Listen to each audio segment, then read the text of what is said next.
ओ भाई बच्चों, आज मैं आपको एक मजाहिया कार्टून कहानी सुनाने जा रहा हूँ जो आपको हिंस हिंस के लोट पूट कर देगी। तैयार हो जाएं हिंसी के तूफान के लिए। एक जमाने में रंग बरंगे शहर हिंसीपुर में एक शरारती बंदर रहता था जिसका नाम मोमो था। मोमो हमेशा किसी ना किसी शरारत में मसरूफ रहता था।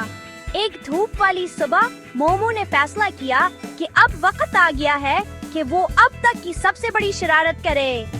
वो चपके से शहर की बेकरी में गया जहां एक रसीला बिली मिस्टर वेस्पर्स काम करता था।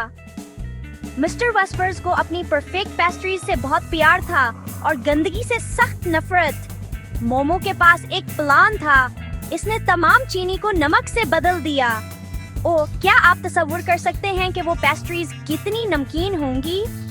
मिस्टर वेस्पर्स को पता ही नहीं चला और जल्द ही बेकरी ग्राहकों से भर गई। सबने एक काट लिया और छी, उनके चेहरे देखने वाले थे। सब बहुत परेशान हो गए। उन्हें समझ नहीं आ रही थी कि उनकी मजेदार पेस्ट्रीज का जायका इतना खराब क्यों है। मोमो एक दरख्त के पीछे छुपा हुआ था। इतना जोर से हंस रहा था कि करीब था गिर पड़ता। लेकिन फिर मिस्टर वेस्पर्स की नजर मोमो के हंसते हुए चेहरे पर पड़ गई। ओह ओह, मिस्टर वेस्पर्स गुस्से में आ गए और पूरे हिंसेपुर में मोमो का पीछा करने लगे। मोमो जितनी तेजी से भाग सकता था भागा, पेड़ में से गुजरता, बार फलांगता और यहाँ तक के दरख्तों से झूलता हुआ। मिस्टर वेस्पर्स बालक क्लास के पीछे थे लेकिन मोमो बहुत तेज था। अचानक मोमो के जहन में एक ख्याल आया। इसने केले का छलका पकड़ा और जमीन पर फेंक दिया। मिस्टर वेस्पर्स ने इसे नहीं देखा और उप्स, वो फिसल गए और सीधे कैचर के एक बड़े तालाब में जा गिरे। छपाक! हर तरफ कैचर ही कैचर था और मिस्टर वेस्पर्स चॉकलेट से ढके हुए बलि जैसे लग रहे थे। मोमो हंसनाने रोक्स का।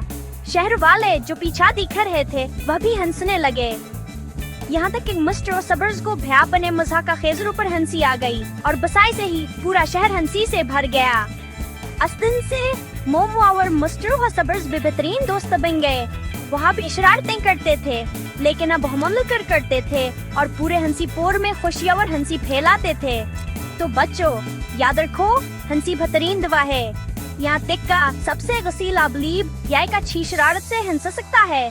मेरी कार्टून कहानी सुनने का शुक्रिया। मजीद मजाहिया कहानियों के लिए लाइक और सब्सक्राइब करना ना भूलें। अब के लिए इतना ही।